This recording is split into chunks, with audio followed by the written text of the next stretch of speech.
Hello, everybody, and welcome to another episode of Commentary. Today, we're going to continue our discussion about the roles of the ego and the self in our humanity.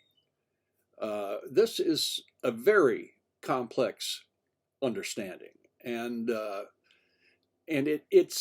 want to make sure that you understand a couple of really key points about the ego and the self. Uh, don't be afraid of your ego. A lot of people are, and it's because it seems at times, especially to those prone to addiction, that the ego is the trusted part of the self, and that is a dangerous mistake we make because the ego is bound by certain laws, if you will, of human nature. We must understand that the ego is a part of the body. The ego and the mind, everything that we get from up here in our gray matter, is driven by life under the sun. And as I explained earlier, that is a problem because there's another life that exists for all human beings, and that is of the spirit. And that, if you can find your place to um, letting yourself run things, you can and you should, because the ego and the self are supposed to work in tandem. Um, the ego is required for things that the self is maybe afraid to do, and so the ego and the self work together to create, a balanced system within each and every human being. But when that is disrupted by the most common way is through trauma, the ego rises to run the show because the self feels safe when that's happening. But as I've explained, that leads to all kinds of trouble. So remembering that the mind is a part of the body and therefore governed by all the laws of life under the sun, you begin to see that you have no answers for anything except those provided by the management culture, which is life under the sun.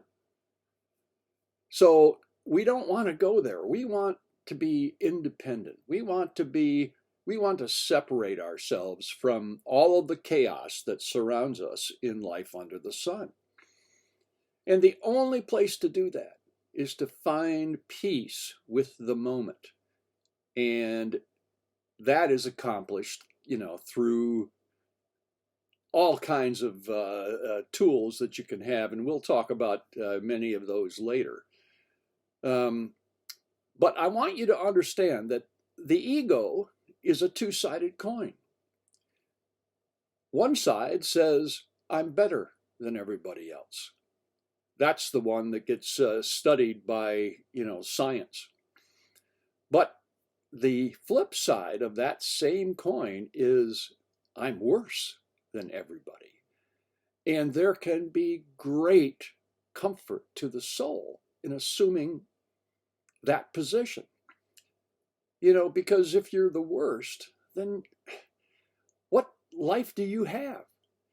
You are always going to be considering yourself to be unique, and there's no such thing. I mean that. There's no such thing. We are all human beings. And as human beings, we ought to be talking about the things of being human instead of studying everything about life under the sun. So, this idea of being the worst or being the best is, again, it's a part of us trying to separate ourselves from our neighbors. We view neighbors as competitors, for some strange reason, and so we've got to get our own, and that is all driven, folks, by the ego. So it's important, as I explained last time, that we understand and recognize the voice of our egos and that we tell it to shut up.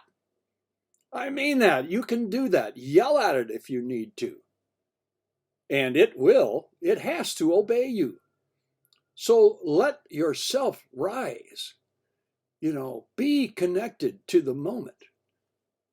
Find that place of peace and safety and security from all that can really cause you harm in your life under the sun.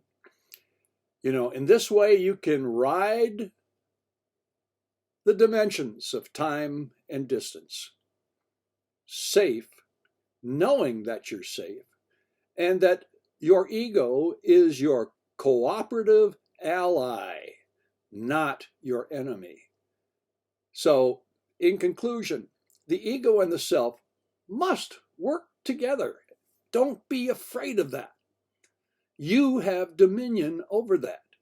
And your spirit will be satisfied, fully satisfied. And that will result in many great things for you in life under the sun. So I encourage you to read the book of Ecclesiastes from the Bible and do it with an open mind, because this is a description of life under the sun and the best and worst that it can provide. As usual, I got to answer my phone, so we'll see you next time. Remember, I could always be wrong because I'm just a commentary.